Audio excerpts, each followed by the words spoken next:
Just practicing an old favorite called Jongo. Got some really challenging passages in it.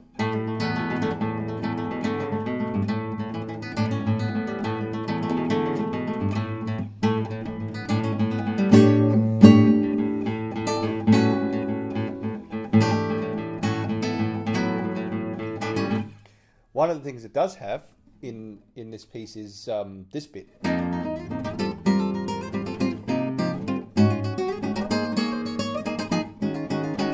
Which is a form of movable, shapes here. So we go, and then it's basically the same pattern.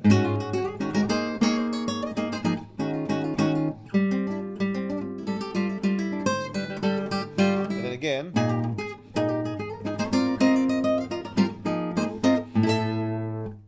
So movable patterns are a really important part of the guitar. Really great way to learn the fretboard, to learn harmony, to improve your technique. You can, I kind of explored this last time, but today I want to explore movable exercises that are, actual technical exercises. So last time I explored, finding passages. Like you could find a passage like that, for example, and then repeat it up a fret, and then up a fret again, and you could just keep doing that. You could do that with a lot of passages, and actually that's another great way to learn harmony, to learn the fretboard, and it's directly relevant to the pieces you're playing. But today I want to look at exercises. So we've got 3 exercises here to look at today.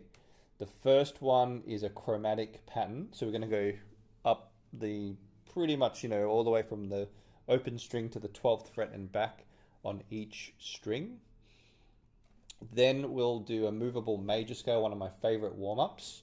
So a pattern, scale pattern that you can learn pretty quickly and then shift up the fretboard. And then we'll do an exercise called the spider, which is great for your finger independence and flexibility and strength and endurance and all sorts of things. So let's go through. And this is a little sneak peek. This is taken from something called the Technique Bootcamp, which is in the Creative Classical Guitarist, and it's also part of the upcoming level 2. So we've got level 1 in CCG now.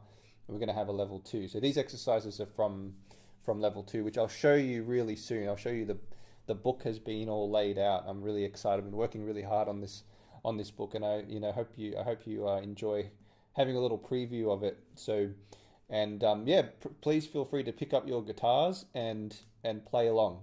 Don't hopefully not everyone's just watching, but you're able to pick up your guitar and play along. Give these exercises a try if you can. Let me know in the chat if you have any questions about technique, guitar playing, harmony, anything like that. Happy to answer your questions.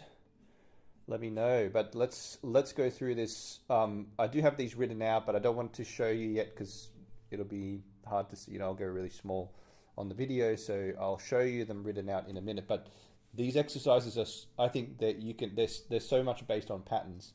You should be able to pick them up just from watching. So the first one is a chromatic pattern, and I'll just play through it first so you get the idea. So it goes. Oops. We'll go back down. So it's a great exercise for setting up your hand position, shifting, playing up to a higher position, tone, rhythm, all these fundamentals. But I think especially great for setting up that hand position.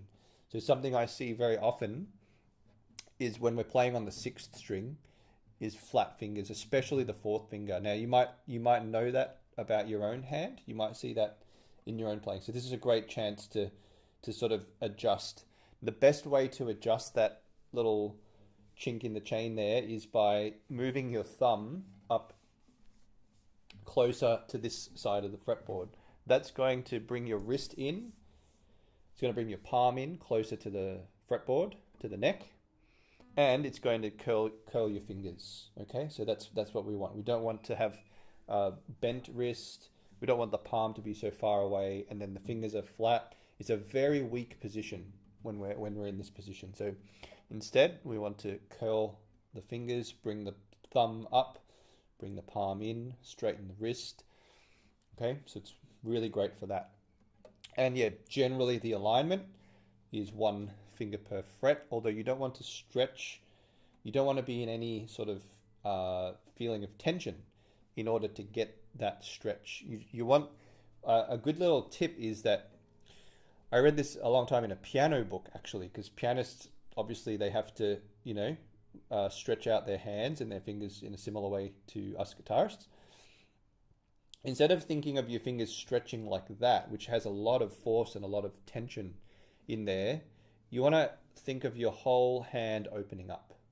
It's almost like everything, all of the fingers support each other in the stretch, right? So instead of just trying to stretch in a very isolated spot, think of the stretch as being a very, general just opening of the hand. So you're opening the hand in a very relaxed way, and that's what should get you the spread of the fingers without the tension. So, okay, so that's what you can do like that. And then the exercise is 0, and then 1, 2, 3, 4, and then you're going to shift to the 5th fret and do 1, 2, 3, 4 on the 5th fret. 1, 2, 3, 4, and then 1, 2, 3, 4 at the 9th fret. 1, 2, 3, 4, and then we just go back down. 4, 3, 2, 1, and then 4, 3, 2, 1 at the 5th position, and 4, 3, 2, 1 at the 1st position. Okay. I can spend a long time just on this exercise. There's so many things. Another thing you might, hopefully I, I'm, demonstrating the habits that I'm practicing what I preach. Hopefully I practice what I preach. So hopefully you saw that my wrist was straight, my fingers were curled, that sort of thing. Another thing that I hope that you see in my playing, and whenever you watch good, well-trained players, you want to be looking at efficiency. How efficient are they, and what is it that's creating the efficiency? A lot of the times it's just keeping the fingers low, keeping them prepared, keeping them in a state of anticipation. So right now, all of my fingers are hovering quite close to where they're going to play. And then you might have noticed what I'm doing as I put each finger down is I'm leaving them there. The reason for that is because it keeps me in contact with the instrument, and it keeps my fingers as close as possible to the instrument, which is on the instrument. You can't get any closer than on the instrument, So keeping the fingers down on the instrument, and then when I shift up, again, try to keep these fingers close. You don't want the fingers to be far away like that. That's another habit I see that's quite common, especially the 4th finger being really, really far away, and then it takes a huge movement to get that. So keep the fingers close and in a state of anticipation, and keep the fingers held down after they've been used. It doesn't mean that they're held down and there's full tension on them. You can hold them in place and then release the tension. Okay, so then you repeat this exercise on the 5th string. You can change up the right hand fingerings if you want to do like I, A, or M, A, whatever you want to do. You can do free stroke and rest stroke, that sort of thing.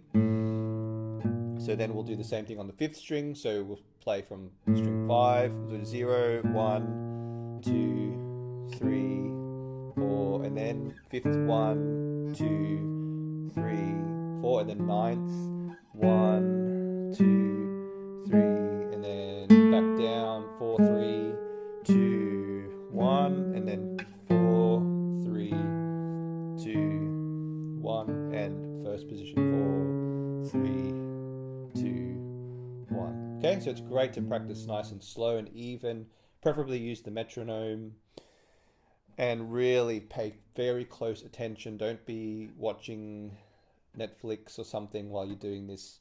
Unless you're very, very experienced, I think you can get away with that. If you need to focus on, if you've got habits that you really need to change, you got to be concentrating very hard. So full concentration, watching your fingers in either directly here or in a mirror or in a camera or something, phone or something, is a really great way to keep your concentration high as well. So then we go to the fourth string, same thing, 0, 1, 2, 3, 4. So it's the same pattern, just on a different string.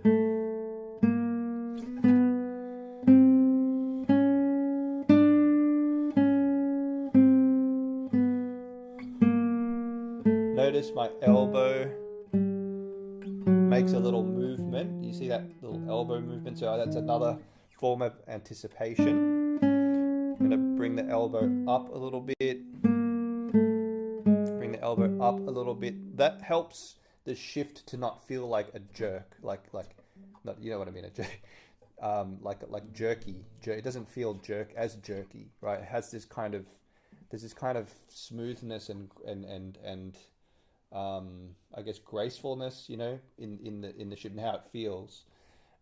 So there's another little pointer there to use your elbow to anticipate a little bit. So same with the way up. On the way up, you can also, elbow can come down a little bit, and that can help make that shift feel a little smoother. Elbow up, elbow up. Another thing that's coming to mind, I told you there's a lot of little things that you can focus on. Another really common thing that can help with this is, okay, you want to read Don, I see in the chat, Don Lemon, you want to talk about nails? Sure, yeah, no, happy to do that. It's really important, when it comes to fundamentals and warming up and that sort of thing. Let me get to that after this exercise, okay? So what I was going to talk about was, another common thing is that the note you play before a shift, you want to be really careful. And I did a whole live stream session just on this topic, where like connecting notes, if you're changing from one chord to another, if you're shifting, the note before the chord change or the note before the shift is really important. So what I hear is, I typically hear things like this, where that last note is just chopped off because we're trying to get to the next position a little bit too early. The timing's just a little bit off. So you want to be very careful that last note is nice and legato, is well cared for. Right? It's much easier said than done. Right? It's not easy to develop that sense, but it's something you can think about in this exercise as well. Okay, and then you can just repeat that on the third string, second string, and first string. Now, if you're more advanced, if you think, I've done all this. This is, I've done this. So my technique's pretty good. Speed it up. So then you can go. Becomes more challenging. All right. So if you need a challenge, you can do that. You can do different right hand fingerings. You could do a tremolo. You could do like PAMI.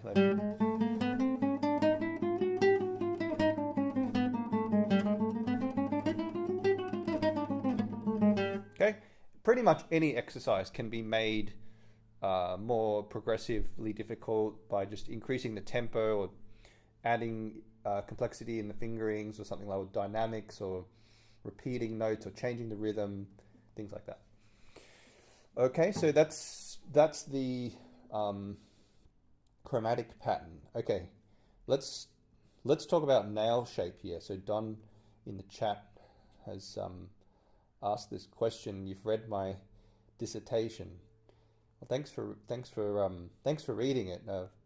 It's not something that everyone thinks to read, dissertation about fingernails and their role in tone production on the classical guitar. So You want to see? Oh, it's Chad. Okay, what you got an alias, huh? You got an alias now, Don Lemon. Okay, uh, Chad. Yeah, it's okay. Good to see you, Chad. Yeah, I'm doing good. Hope you're doing well as well. Now you want okay. I don't know if I can show you on the camera. I'll try. I'll try. Uh, I'll try here if I can get this. Oopsie. Let's see if I can get to the camera. It might be. I've got this camera kind. There we go. Hopefully you can see something there. There's my nail shape. Okay, so if I attempt to describe this, so it's like an autofocus thing with the camera. If I attempt to describe this, let me see here. I'll go here so I can kind of draw on the music here. Oh, can I draw on the music? No, cannot annotate. As I can do freeform. Can I do freeform? No. Hang on a sec. I need to sort this out. Basically, we're aiming for a rounded nail shape.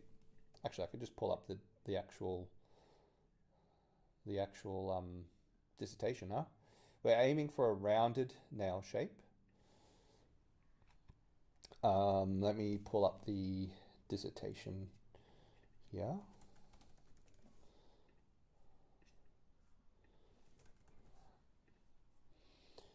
And rounded nail shape, gradual ramp, which I'll explain in a minute.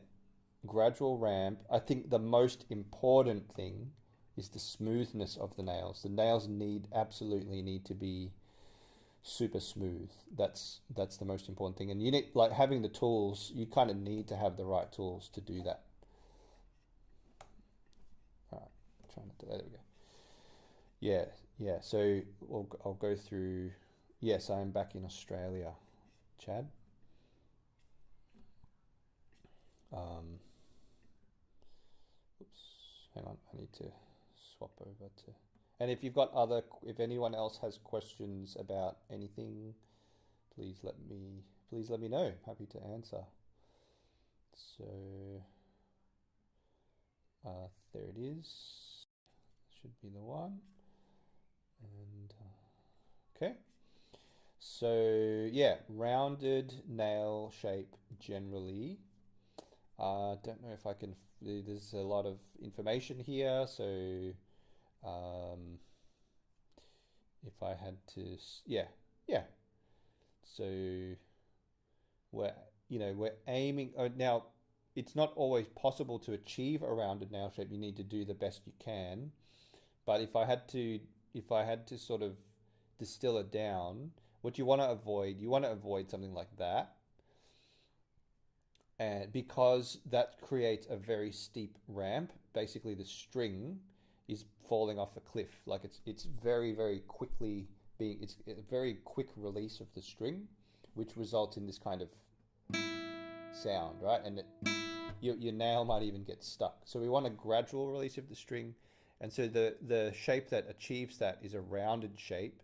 And even better, it's like slightly tapered. So the playing side, if that's the playing side, it's slightly tapered away, and that creates a really gradual release, and that's how you get that beautiful, smooth, uninterrupted, warm, full tone. Okay, so that's nail shape in a nutshell, and the like why. Right, that suppresses the higher partials of the overtones. That's another thing that suppresses them. When you have this kind of attack, it brings out more of the upper partials of the notes, and that's why you get that you can hear it, right? It's very high. It's almost shrill sounding, right? But then so we're using the side of the nail too, which is important. We're using the side of the nail. That's another important aspect in tone production. So So you're generally with the right hand, um, we're this is why it's important to keep a fairly straight wrist with the right hand too. So if your wrist is bent this way, which by the way, you can't see this. If you're sitting here looking at your wrist, it's hard. You can't really see that that side is bent. So you want that side to be straight. And what that does is it presents the nails to the strings in a way where you're bringing the side, you're presenting the side of the nails to the strings instead of the middle.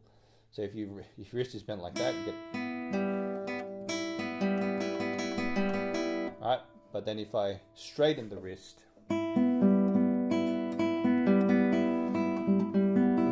my A finger's not sounding super great. And then in terms of the tools required, so I said smoothness. The smoothness of the nails is really important too. So there is something called micro mesh, which is really great. It's I think used for polishing jewelry, and you can get it. You should be able to find it online. Micro mesh, and it's very, very fine. This is 3,000 grade. It goes up to 12,000 grade. Sandpaper essentially. It's super smooth.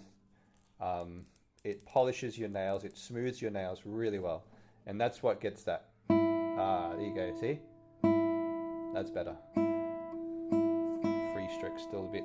And make sure you smooth the whole nail. Both sides, the top, the bottom, the middle, the entire nail. Important to make smooth. Because if you miss, like you just saw there, like if you do a rest stroke, you're kind of using one side of the nail more, like the left part. If you do a free stroke, I think a little bit of the right side of the nail's involved in that. And so if there's a bit of roughness on the other side or on the top of the nail, it can result in your sound. So really important, to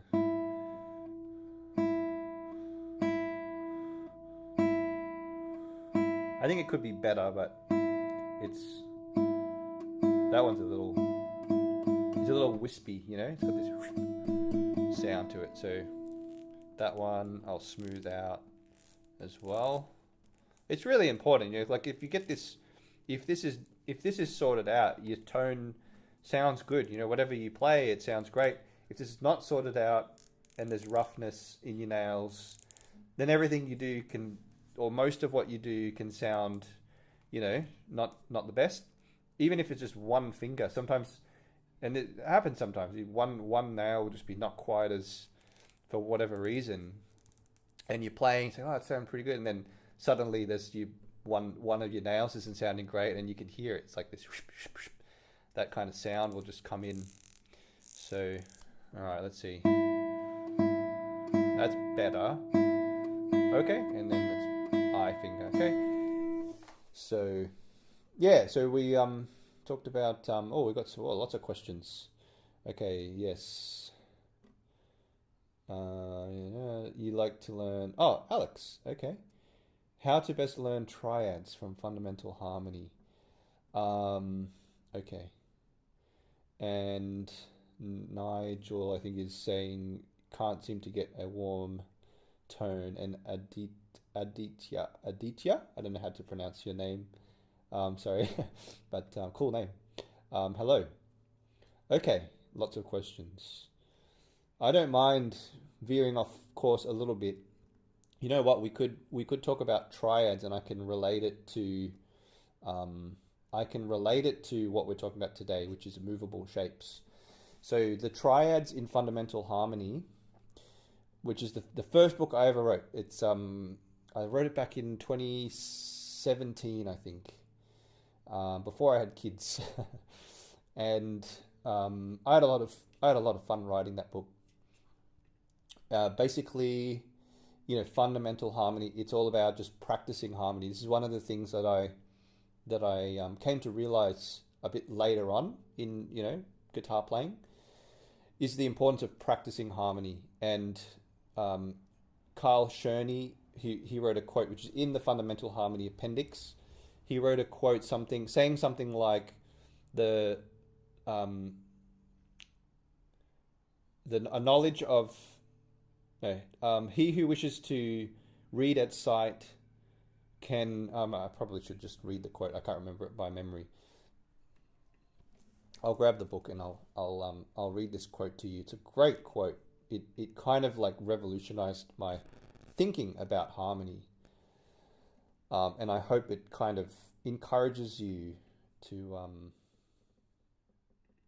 practice harmony. So I will find this book. Here we go, Fundamental Harmony. So let me go to the quote. So there should be appendix, yeah, and it's where the rule of the octave is, somewhere down here. Here we go. There it is. A thorough knowledge of harmony. I'll kind of paraphrase it a bit. Which can be gained practically by means of finger exercises, assists us much in playing at sight. Okay, so it's very good for sight reading. Practicing harmony is very good for sight reading. It assists us a lot in playing at sight. This is, now just to give you a context, Carl Czerny was a student of Beethoven's and one of his most, prized sort of students, and he he wrote many great books about harmony, interpretation. A lot of 19th century performance practice is looking at his books. And so a thorough knowledge, so this is the important thing, is finger exercises, right? Practically by means of finger exercises.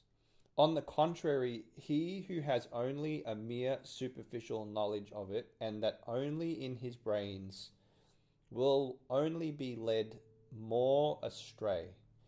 This is like such a great quote.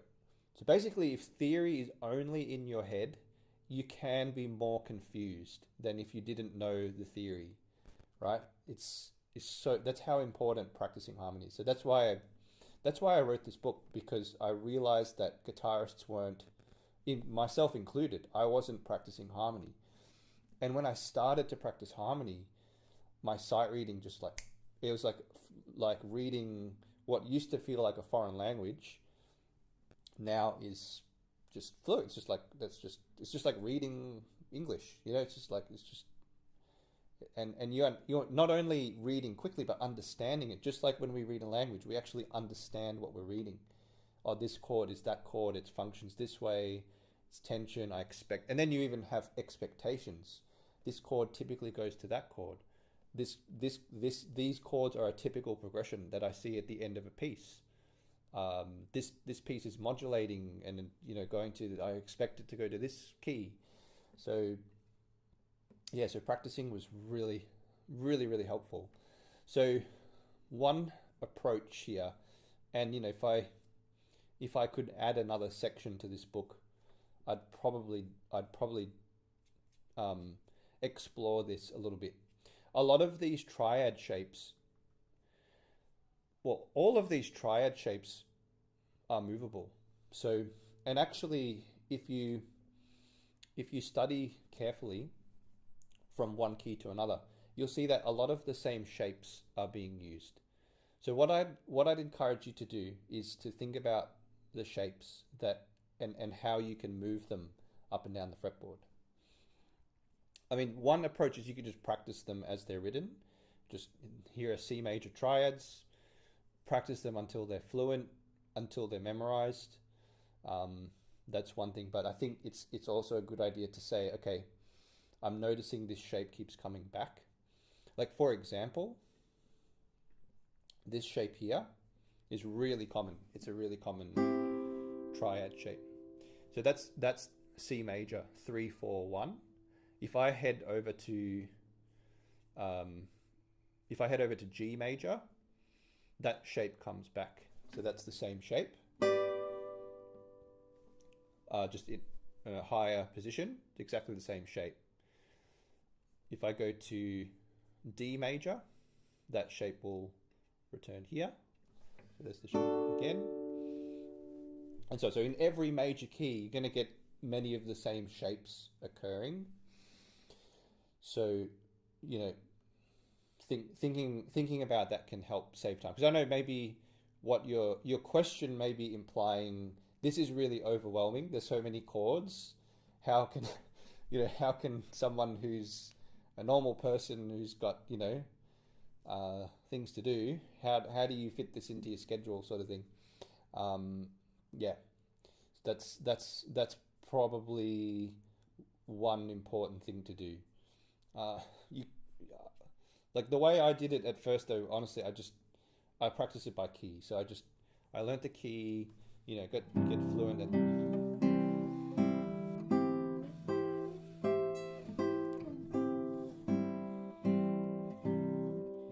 learn the key, and then the open triads.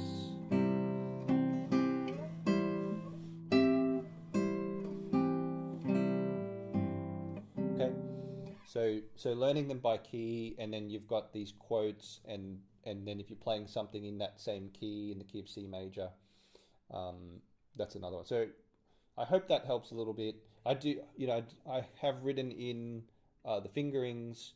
If it helps you to write in positions, which I encourage guitar players to do most of the time, you could write in some extra position markings. So for example, once you've figured out where these notes are, you can then write, oh, that's in the third position. And then you kind of have that sort of compass, knowing where to go. Like these ones here, like that's in the 5th position and that's in the 10th position. So this 5th position, first, that means for what fret the first finger's on. So the first finger's on the 5th fret, and then here the first finger is on the 10th fret. And it's generally one finger per fret. So that might help in terms of mapping out the triads.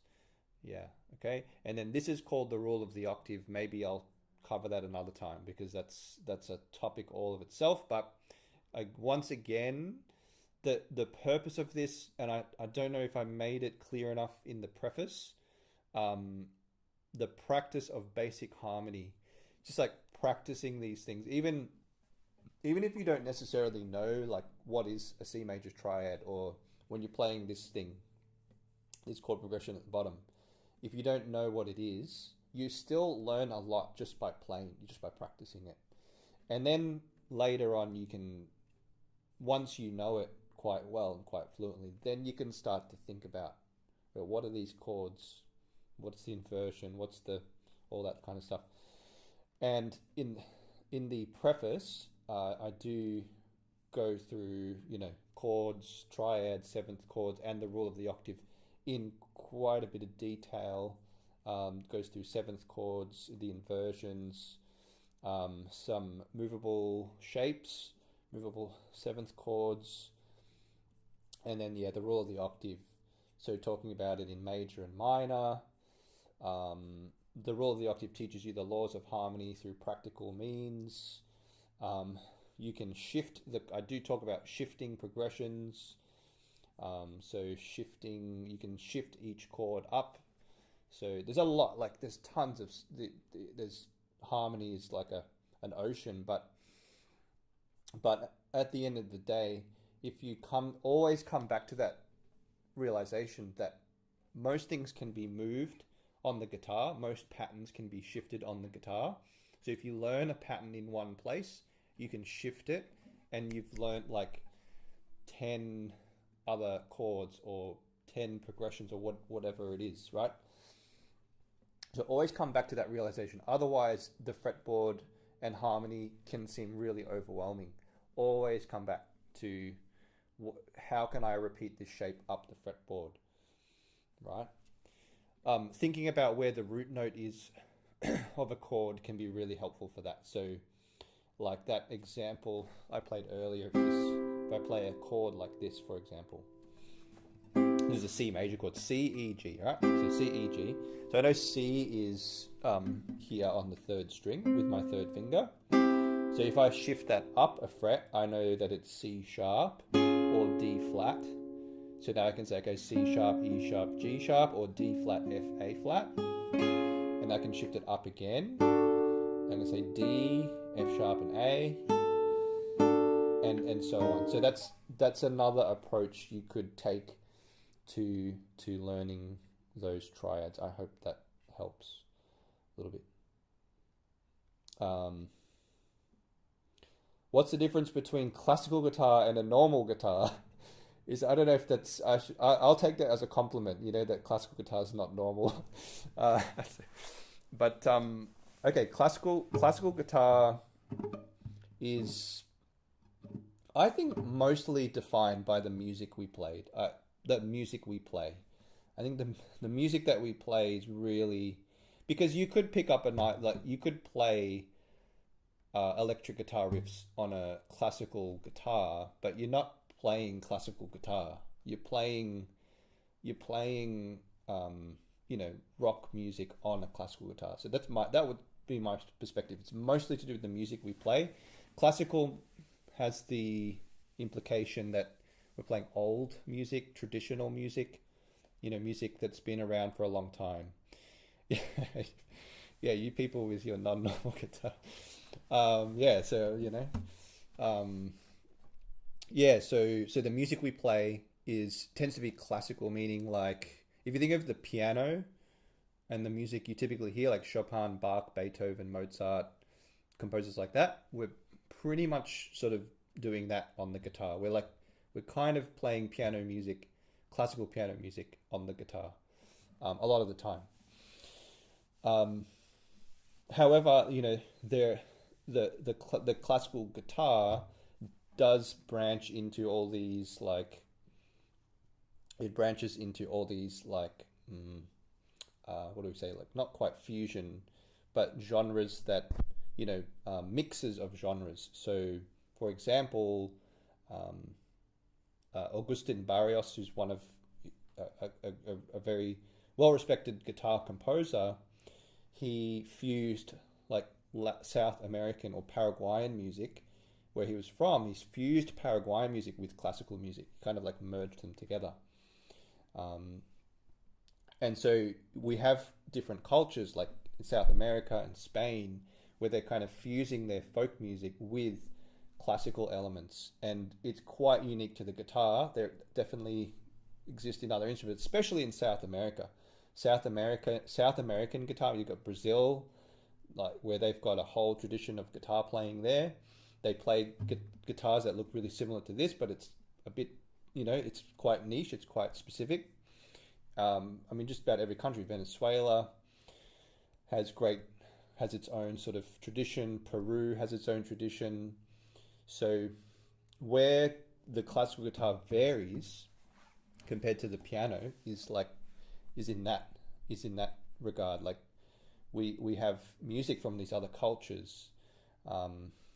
Even like flamenco guitar, for example, will sometimes be kind of merged with classical guitar. So, but yeah, in a nutshell, I think largely defined by the music we play, classical based, you know, music that is based in some way on classical traditions. It's usually notated. We're usually reading notation. Oh yeah, you play piano, so you probably understand that quite well then. That connection, and then in terms of like the actual instrument, so we use nylon strings, and the fretboard is a bit wider, and there's, you know, there's a certain sound we're trying to achieve with the instrument. It's a relatively new instrument too, the classical guitar, in its current form. But we are trying to achieve a somewhat pianistic like sound in terms of, or like, I mean, any like, or a voice or a violin. Like we're sort of we're trying to um, we're trying to kind of get more of that sound aesthetic rather than a steel string or an electric guitar, which is a completely different aesthetic in terms of sound. You know, it's like I love that there's so many possibilities with electric guitar and even acoustic steel string guitar. And then yeah, techniques are very different. So with our right hand, we're using our fingers. We're generally using fingernails. I don't know everyone uses fingernails, but we are using our fingers because we're essentially creating pretty rich textures. You know, you've got like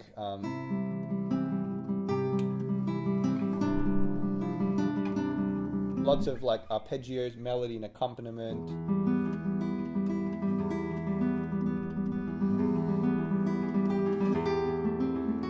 That sort of thing. A lot of piano music is actually transcribed for the guitar. So yeah, so that's yeah, and then the techniques vary. We don't use a plectrum. There's certain probably other things I'm not even aware of when it comes. I mean, we do strum, but we don't strum a lot. So yeah, learning wise, the best to start with, the best. Do you mean what type of guitar, like classical or electric or acoustic, or what do you mean? What's the best to start with, or do you mean what's the best curriculum or books to use for classical guitar? If you can narrow that question down a bit, I can answer to the best of my ability. Yeah, and then we do use nylon strings instead of steel strings, and we play acoustically. Typically, we play acoustic. We're not plugging into an amp, although you can. It's not. There's definitely classical guitars that can plug in to an amplifier, but typically we aim to not do that. So you'd like me to go over a classical progression? I love these questions. Wow. Okay. And yeah, maybe where do I start here? Partimento. I've got partimento. I did not study partimento, but I almost have to write these down because there's so many. I can't keep track, Okay, let me do this. I've got this little notebook here.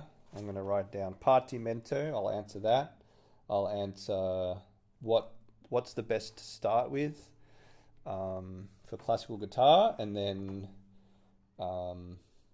classical progression. Yes, I can talk about classical progressions for sure. Just need to find a pen somewhere. Okay, I can remember. Partimento course, yeah. We do okay. I got your question now. There, your full question. Yep. Let me write these things down. So I was not remember. Okay, partimento. We can cover that a bit. We can cover classical progression or progressions, and then syllabus and guitar. Yeah, syllabus and guitar. Okay, I will talk more about classical because I'm not too aware of other things, but acoustic. Just to quickly answer your question about acoustic guitar, meaning steel string guitar, can be hell for your fingers because of the steel strings. So nylon strings are a bit softer, so your friends, their fingers might be more comfortable on a nylon string guitar. Sometimes the action is a little bit easier on a nylon string guitar as well. Sometimes it's not. So another thing that's really important is when you're choosing a guitar, make sure it's playable. I'd get your friend to try as many guitars as they can and see which one's more playable. Some guitars are not as playable as others, and nothing you do will help. Like you just struggle, and it's just a struggle all the time. But if a guitar's set up well, has a good action, then you don't have to fight it. You don't have to battle with it as much. So that answers that question about guitars. But I'll get to the syllabus soon. So all right. So let's go to partimento, and actually, this will flow well into the question by Juan about classical progressions. Okay, so let's go into this idea of partimento, because like I haven't studied partimento in a lot of detail, but from from what I've seen, it's quite similar to how I teach composition, and I think it's not, this is nothing unique. Like the way I teach composition is not anything new. Actually, it's old, which similar to partimento. Partimento is basically it's sort of like a training exercise for, it's almost a combination of improvisation and composition, where you've got a harmonic progression or something like that planned out, and you basically create music using those structures.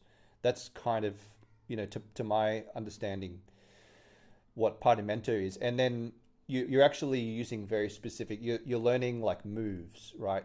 There are all these very specific, like we understand like things like like a perfect cadence or a plagal cadence, like going from chord 5 to 1 or from chord 4 to 1. That's just like the absolute tip of the iceberg. There are all these other progressions and moves and movements, musical movements that exist that you can learn.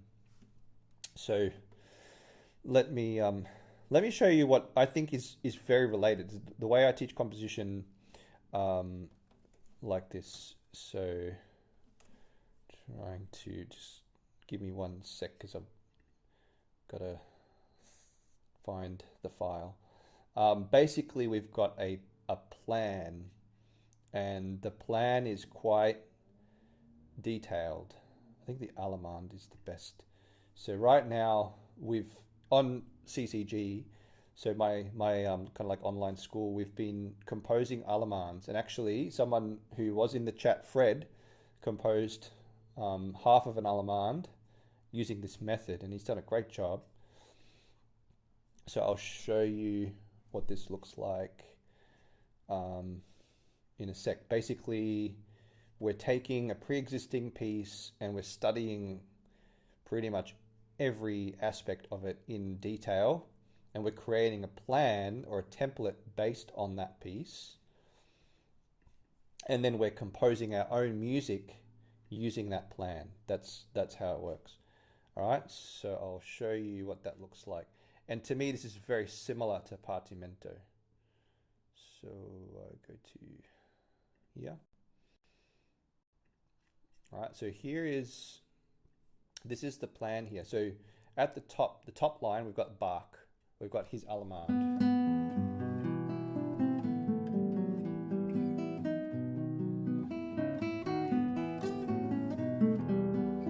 You can see in the bottom, we started to compose music. I was going through a technique called outlining. The middle line this is probably the most important one, is where the template is. We've got the chord, we've got the harmony, we've got the sections, we've got key changes, we've got in the second section, we've got sequences here. So it's basically mapped out what Bach has done, and then we follow Bach's process.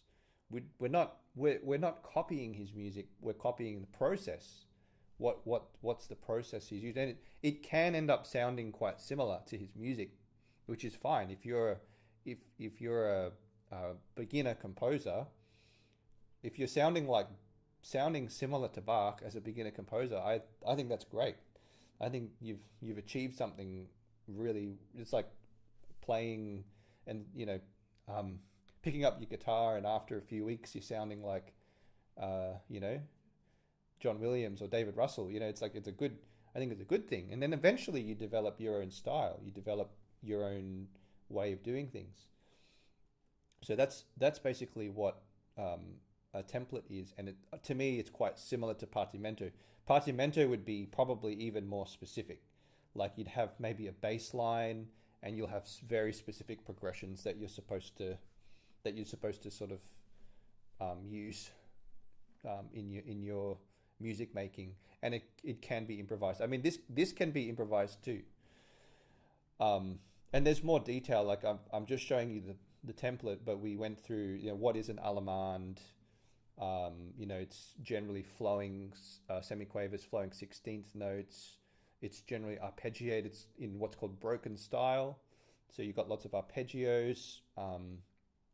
You've got lots of small ideas that combine into larger units, like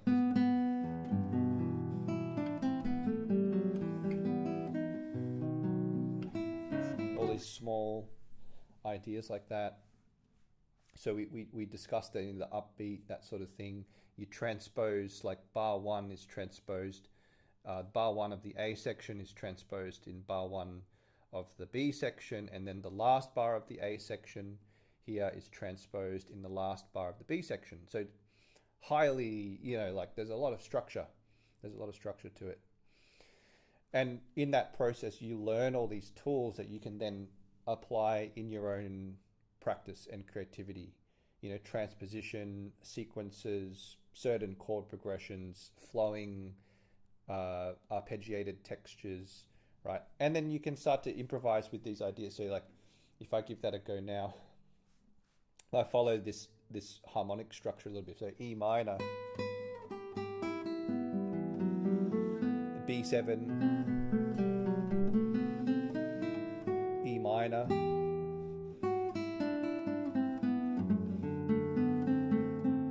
a D7, and then the G,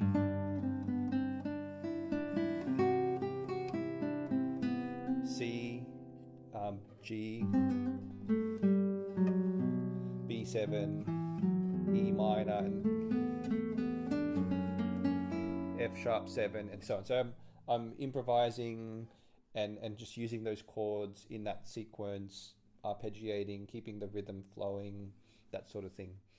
So it's sort of a practice, I think, that it's quite related. What I'm trying to say, Partimento and this kind of approach to composition, I think is very much related. So it's really exciting too, because if you think about it, any piece you're playing, you can take this approach. You can say, okay, what's the composer doing? Especially if you like the music a lot, which I hope if you're playing a piece, hopefully you like it a lot. And you say, like, why? What are they doing? That's nice. What sort of progressions? What's the counterpoint like? What sort of registers are they using? What's the phrase structure like? What's the melodic structure like? How are the melodies structured? What sort of motivic, what sort of motivic development is being used? What sort of is there any transposition? Are there any sequences? Or like music is highly structured, just like language, right? Language is not random words strung together. It's very structured to produce meaning, to produce a logical flow, and music is very similar. It's a language as well. So anyway, let me go on to the next question. So I told you I'd forget. Now I think that combined partimento and progressions a little bit. Let's talk about classical progressions. Okay, classical progressions.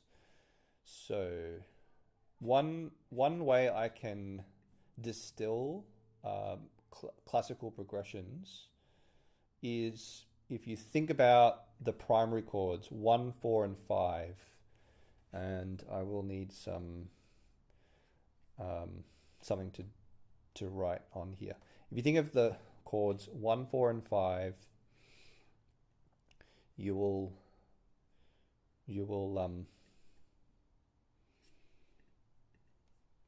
be able to generate a lot of progressions. Actually, I know what to do. I'll get the circle of fifths. The circle of fifths will. This is great. Circle of fifths will show you a lot of this stuff in a really kind of compact way. All right. So the circle of fifths. I will go to that here. Circle of fifths. There we go. All right. Now I did a video on this on my channel, so you can, if you search through my channel, you'll be able to find this. But got some great questions again. Fred, play your allemande. Yeah, I should have played your allemande, Fred. Yeah, you know what? I will show you Alemán in a second. That's a great suggestion.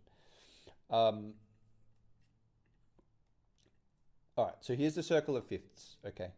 Now, what I love about the circle of fifths is that, again, if you do, just like we were talking about the fretboard, you can repeat things on the fretboard. If you take one pattern on the circle of fifths, you can just do it in any key. You just rotate the circle, basically, and it's just replicating, which is awesome. So if this is chord 1, C major, then to the left is going to be chord 4, and to the right is going to be chord 5. So we have 1, 4, 5. That's probably a foundational chord progression in classical music. C, F, G, C. Okay. Now what we can also do is include these chords here, especially these two, but you can also include that one. So the chords next to your chosen key, I'll circle that C, it's the our key. So the chords next to it, and then also the chords below. So A minor, D minor, and E minor. Okay. And pretty much, you can pretty much go in any order you like. So this would be 2, this would be 6, and this is 3. So we got all the chords 1, 2, 3, 4, 5, and 6 surrounding. They're just surrounding our tonic, our note there, the C, right? So we can go 1, 4, and 5. So if we go like that, and then like that, and then back to 1, we can go 1, 6, 4, 5, 1, like that. So that would sound like C, A minor, F, G. And to make it more classical sounding, I'd probably use like an arpeggio. F, G. Okay. So that's another progression. You can go 1, 2, 6, 4, 5, 1.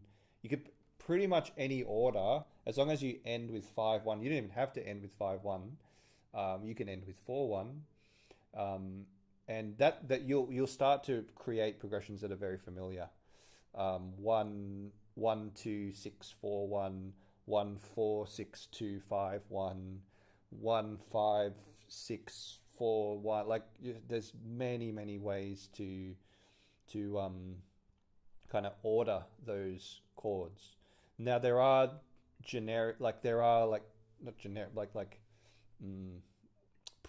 preordained progressions. You know what I mean? Like, and I did an article about this. I actually used AI. I used ChatGPT to.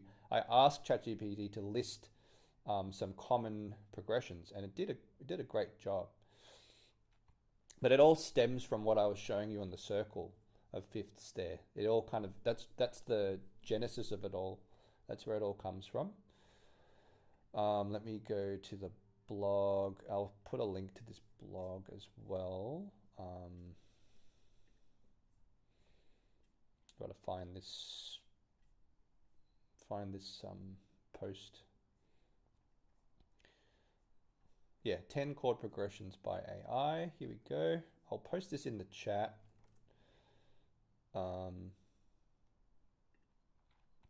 Okay, so, this was to ask. I asked it to do chord progressions that have never been done before. So, actually, that's not the best example. Yeah, that's not the best example. You could probably, honestly, you can probably Google it. So, and I hate to be that, but let me try common classical music chord progressions. What you will find though is that I'm pretty confident they'll all be linked to what we just saw. So we got 1, 4, 5. Okay, that's what I talked about. Then we've got 1, 4, 6, 1, 5, 6, 4. It's called the axis progression. That's the Axis of Awesome, who did a medley that goes through all those. 2, 5, 1. I should have mentioned that. 2, 5, 1 is very common as well. Cycle of fifths. is very common. Now the cycle of fifths is going around the circle of fifths. 2-5-1 is here, 2-5-1, and it will always be, if you rotate that circle, so if you want to do it in the key of G, you go, this would be 2, and that's 5, and that's 1. 2-5-1 in G, and then in in D, 2-5-1. It's always that same kind of shape there. The cycle of fifths is just going around this way. Usually we're going counterclockwise for the cycle of fifths. So the circle of fifths, studying the circle of fifths, honestly, that's where a lot of the answers come from for that question. So whatever chord progression you learn, try to relate it back to the circle of fifths. All right. Good night, Chad. Good to see you here. Okay, let's talk about a syllabus.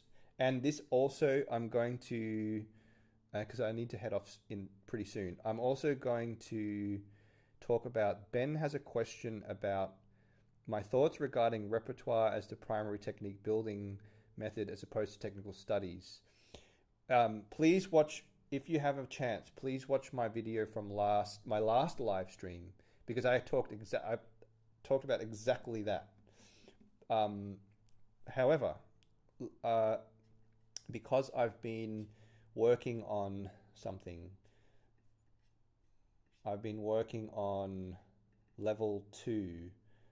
This is like kind of my own, I guess, curriculum.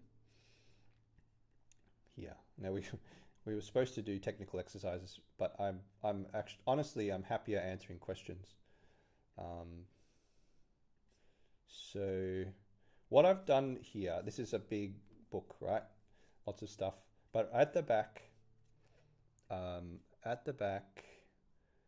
got a couple of pieces, and these pieces have very specific objectives, learning objectives. So Twinkle Twinkle Little Star, everyone knows, pretty much everyone knows Twinkle Twinkle Little Star, but playing it in the 5th position, that's a great exercise. It's a great way to take something familiar and do something very specific, have an objective to play in the 5th position and be comfortable with the 5th position. And I intentionally didn't put the fingerings in because I said 1 finger per fret. So you're learning to stay in position, 1 finger per fret. First finger on the 5th fret, second on the 6th, and so on. Then I put it into the dominant. So the key going from D to A. So that's a learning outcome there. And then using syncopation. So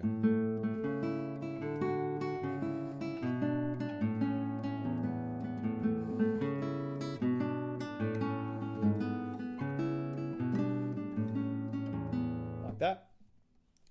So getting used to a syncopated rhythm, and the idea of modulating to the dominant. And then the last one is 6/8 time. So a 6/8 time signature, modulating to the parallel minor. So we're in A minor now, and using natural harmonics. So these are specific, again, specific learning outcomes. So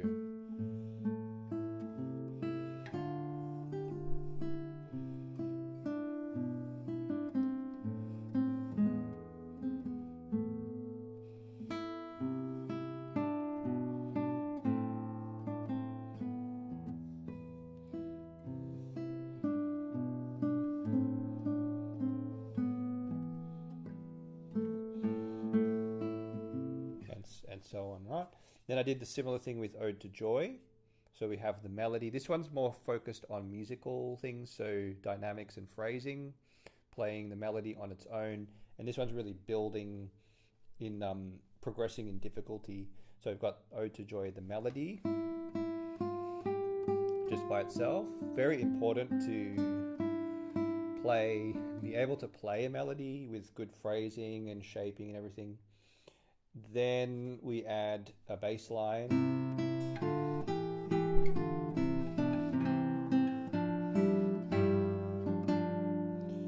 that, and then we add a pedal note, a repeating note in the middle.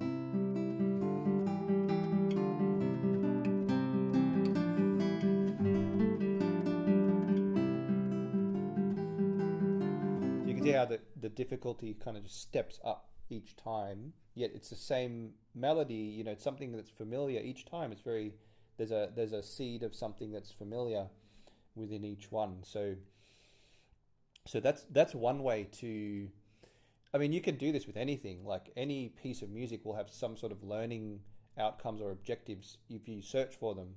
You know, it's like a certain time signature, it's using these techniques, it's using these harmonic progressions. And last week I spoke about finding progressions in a piece that you can move around. Something like that, right? Let me think of something that's familiar. I used Lagrimer last time in the live stream from last week. I used Lagrimer. This you can shift.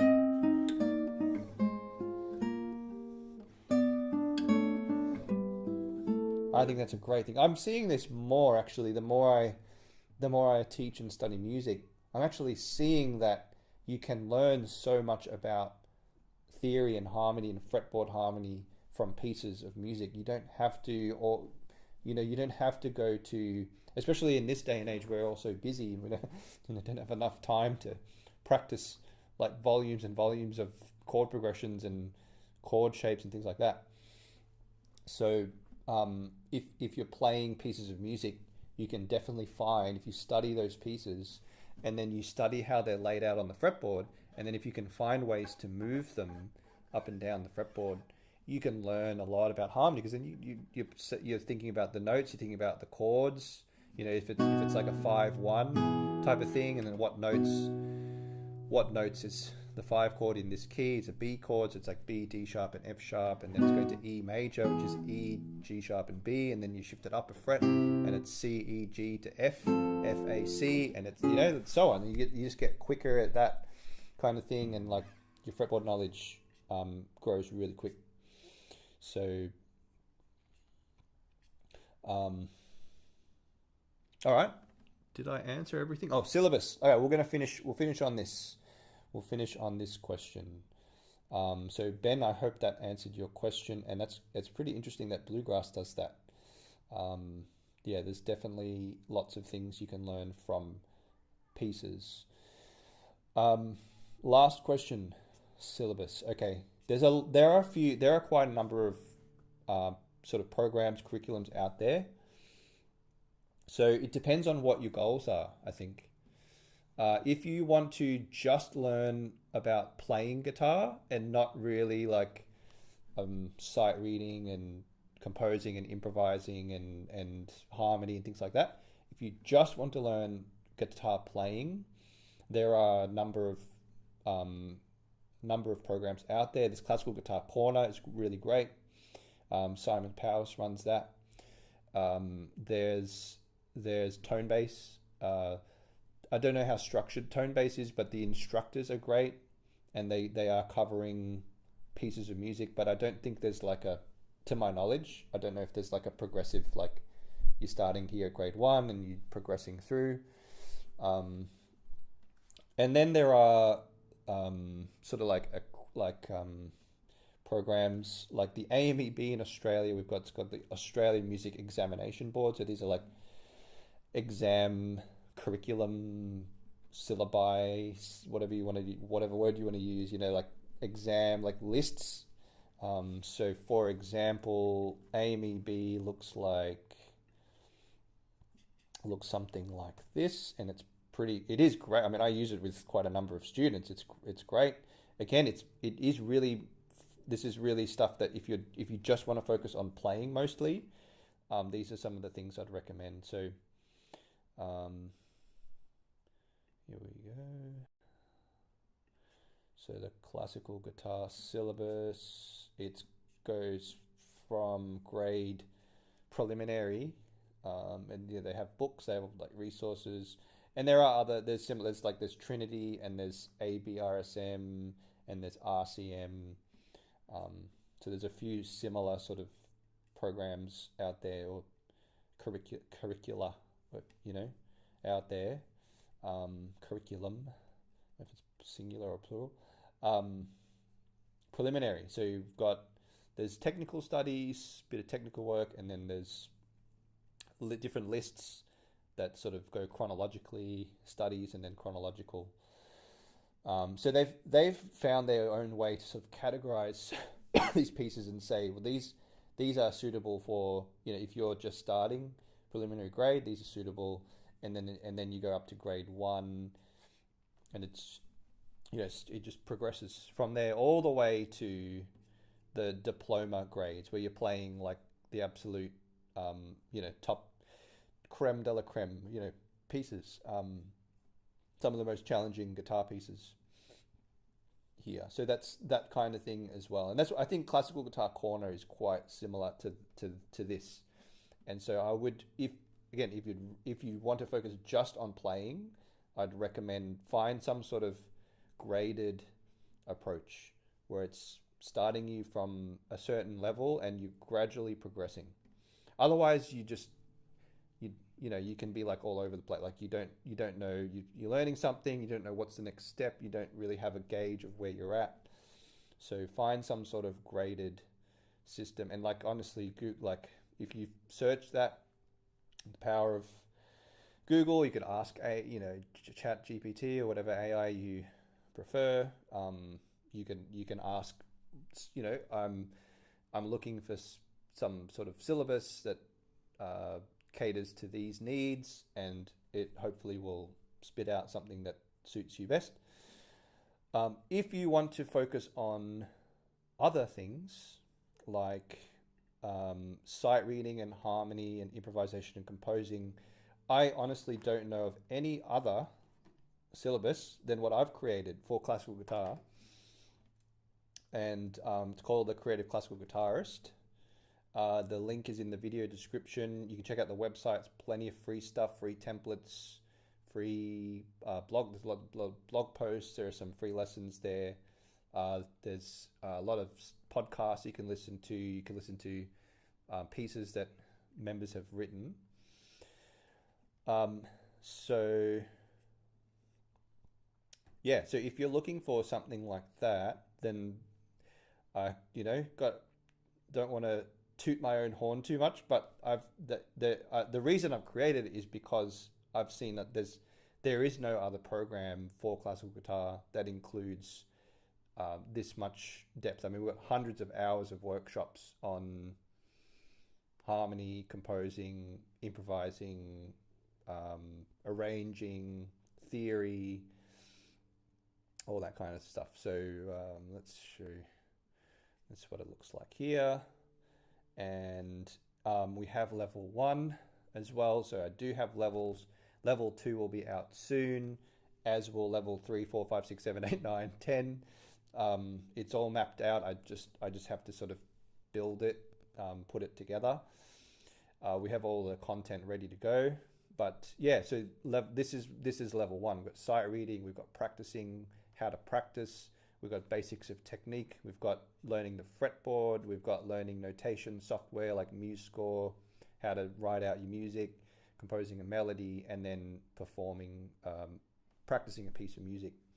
So it's a bit more of a all around, all encompassing sort of program. And if you'd like to learn more, join, or have a chat with me, you can check out the link in the video description, and then there's a button that says apply now. You can apply and fill in your details, and I'll get back to you if you want to do that. So then level 2, sort of similar thing. We have sight reading. We go through, I'll just give you a peek at some of those topics. We have basic rhythms, dotted rhythms, ties and syncopations, syncopation and 3/4 time, cut common time, compound time. Then we have improvising. We have analysis. We've got 5 pieces here that have been analyzed, and I go through the analysis so you understand how the music's constructed. More things to do with MuseScore here. realizing chord symbols, fret diagrams, tab tricks, note heads, fingerings, composing a full piece here, triads, and then I need to still add the pieces that I showed you earlier will be added there. So that's level 1 and level 2. There are plenty of other things, and yeah, Fred mentioned, you know, he just wrote an Allemande in the style of Bach. So I'm going to finish with that. And if, you know, what I really need to do is keep questions that you guys ask that I don't have time to answer. Like, for example, I think Nigel in the chat mentioned video live stream on triads and inversions. I'm very happy to do that. Yeah, so I need to keep a list of questions so I can make it a bit of a Q&A as well. So yeah, let's have a look at to finish today. We'll have a look at oh yeah, so interesting. Tone base was unstructured. Yeah, it's hard to structure something when you've got lots of different instructors and lots of different pieces. I think it could be done, but it would require a lot of thought into the progression of things.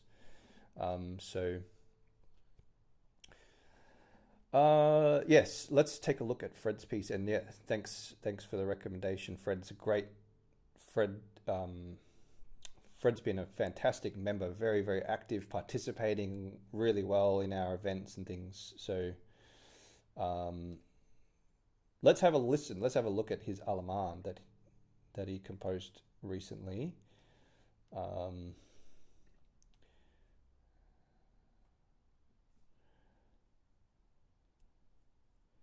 And we've had a good dozen or so Allemandes written these past couple of months. It's been like an Allemande marathon, you know, but it's been really fun. So here we go.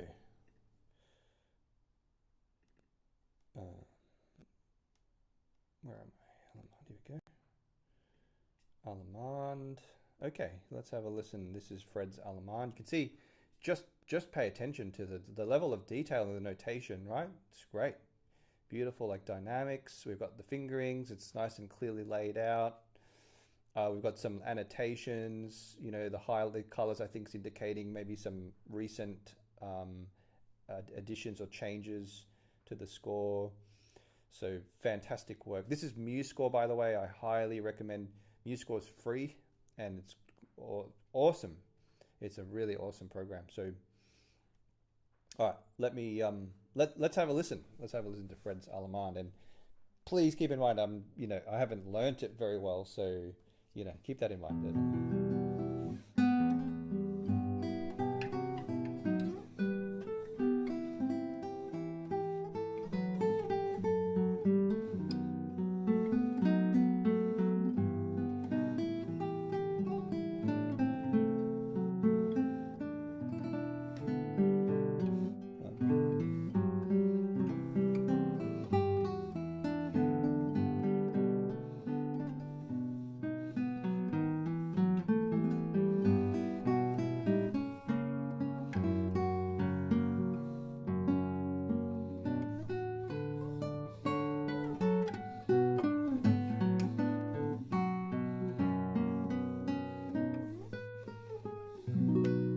Play it again one more time, just lots to digest in that.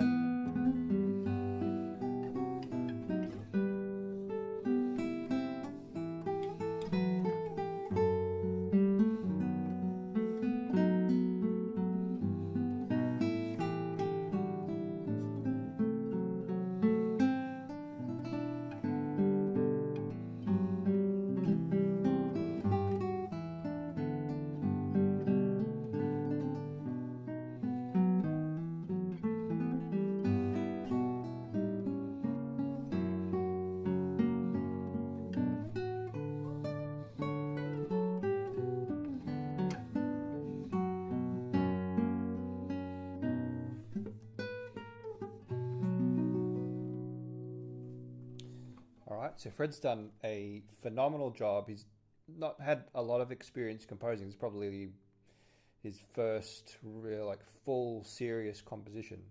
I think, if I'm not, and Fred can probably confirm that. I think he's probably maybe written some smaller sort of exercise type pieces, but that's like, and that's the first section. He's working on the second section. Yeah, that's honestly, that's weeks of work. It's not, but it's refined. It's being refined. It's been keeps improving it, and it's beautiful to play. So it's possible. Anyone can do it if you've got the I know it sounds really generic, to say that, but if you've got the template, if you've got the tools and the template, as long as you follow the instructions, it's like a recipe, right? If you follow the recipe and you do it at least, mostly correct, you'll wind up with something that tastes good, and same with music. If you follow the recipe, you will end up with something that works. And just like a recipe, you can find ways to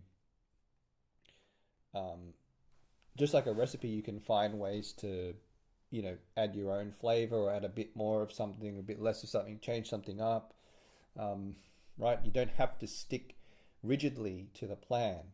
The plan is there to guide you and to say, this is how Bach did it, and then you can veer off into little tangents and your own, into your own direction. So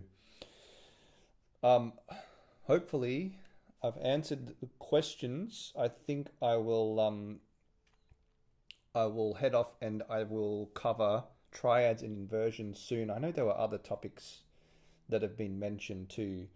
Feel free, just like leave me a comment, or feel free to like send me an email. If you go to the website in the description, you should be able to send me an email, send me a message as well. Very happy to get questions that way. I'll put there's a contact page you can go to. If you scroll down, there's like, first of all, there'll be a booking thing. You can just keep scrolling down, and you'll see a contact form at the bottom. So you can just send me a message if you've got specific questions or topics you want me to explore, anything like that. So I best head off now. Thanks so much for joining and for the great conversation in the chat. It's really great to interact and get your questions. So I hope it was helpful, and see you next time.